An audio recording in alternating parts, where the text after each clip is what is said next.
Construction activity fell in December. Let's have a look.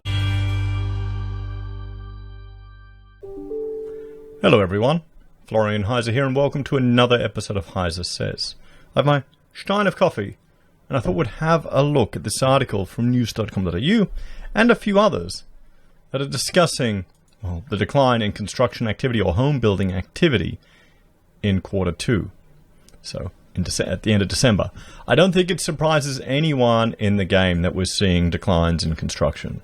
With building approvals had a sudden jump in February, but we'll have to see if that flows through. Private sector housing, it's not been looking that good. And remember, this data that we're looking at in this article is from December. It's from December, so you can see that dwelling unit approvals, just the seasonal adjustment plunge there. Let us know in the comments, guys. What are you encountering out there? It's a bit of a mixed bag. I was talking to a friend yesterday in the trades, and he's telling me it's starting to get a bit quieter. It's already competitive. Now it's getting a little bit quieter. I guess people who are working for government projects may have it a bit better. Those of us who are on multi-res, it's a mixed bag. You've got some people that'll be on big projects that are just going to keep going, and others that are not going to be so fortunate. So let's have a look, guys. The value of building work done in the December quarter dropped 4.7% to 28.9 billion, the Australian Bureau of Statistics says. The value of residential construction work fell 5.9%, while non-residential construction work fell 3.9%, following a rise of 8.2% in September. The number of starts for residential building other than houses grew 4.7% to 16,002. So non-residential is going up.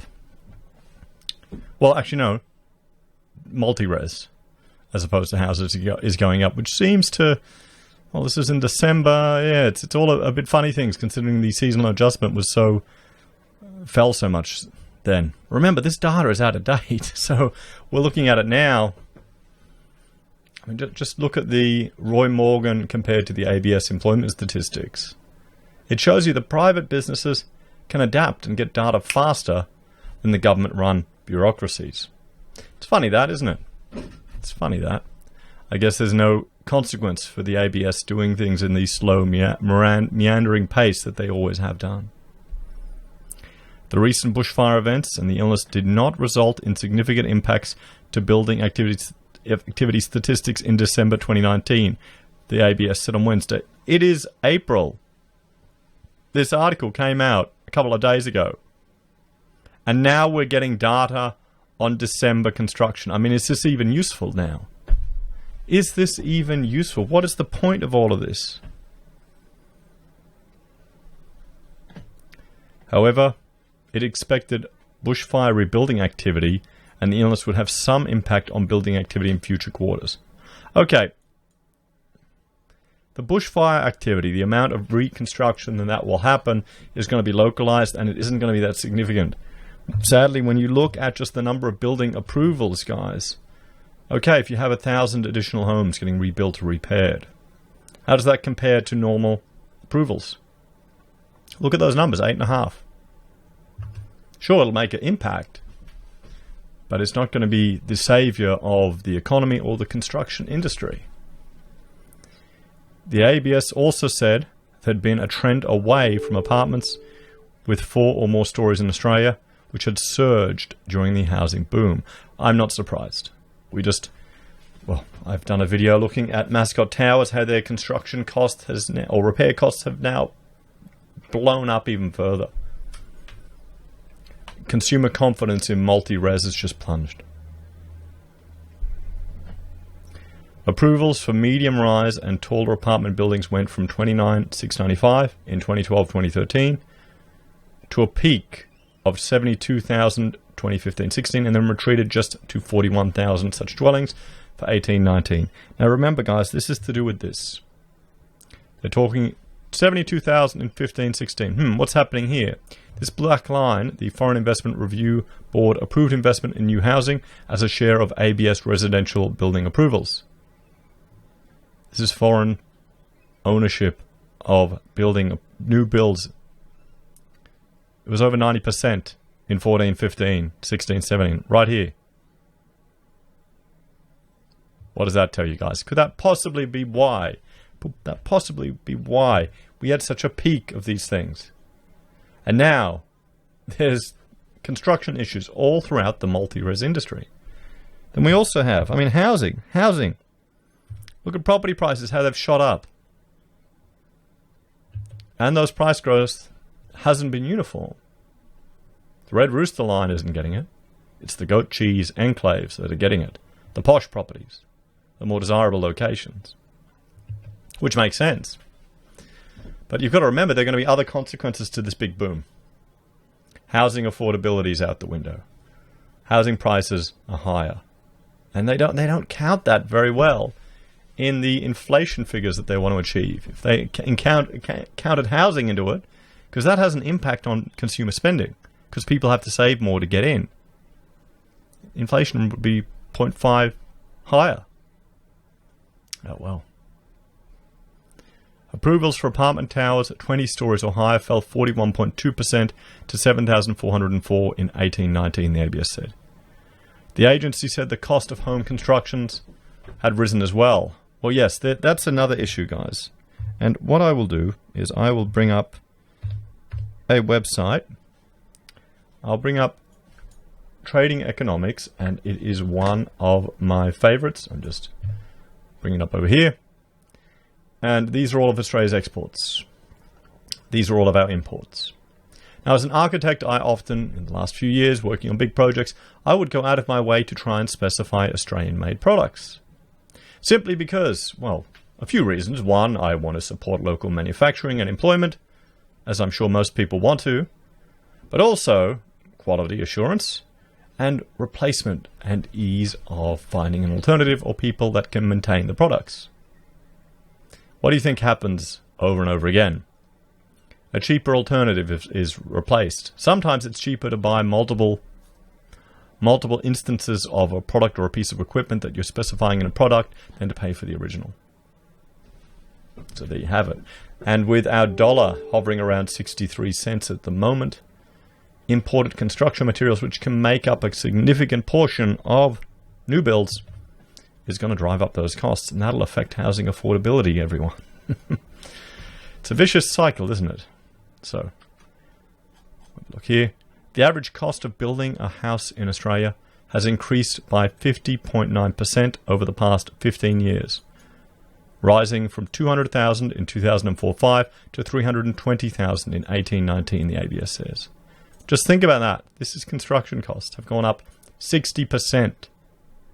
60%. And we've got a generation that's struggling to get into homes. And yet, I'd hazard a bet that those construction costs have that been passed on to a lot of the trades. How much of that has gone up in increased material costs? Where's that money going? How many people are making 60% more profit than they were 4-5 to now? Let me know in the comments, guys. All the tradies, let us know what you're doing with all that extra money you're making, or are all your costs driven up as well. You know, there's this thing called the iron law of wages, guys. You need to look into it. Some people don't realize the implications of their hopes and dreams. Over the same period, the floor area of residential dwellings has remained relatively unchanged. See, that's a problem. Our houses, well, they're bloody big anyway. You'd start off often with a much smaller house and just extend it and grow it and make it better. So there you go, guys. Building activity has dropped 5.9% in Q2, which is from December. I mean, once again, this is all data that is just being released now. What do you think is happening now, guys? Has it turned around? Has it turned around? Has it gotten worse? I was talking to some mates that were saying the beginning of the year was doing okay. We're doing well, but I've changed my whole business model to not require as much work anymore to keep us busy. Maybe that's a response that we'll see more and more happen. Because I'm just thinking with this job keeper, how many businesses are going to keep people on when they should have restructured?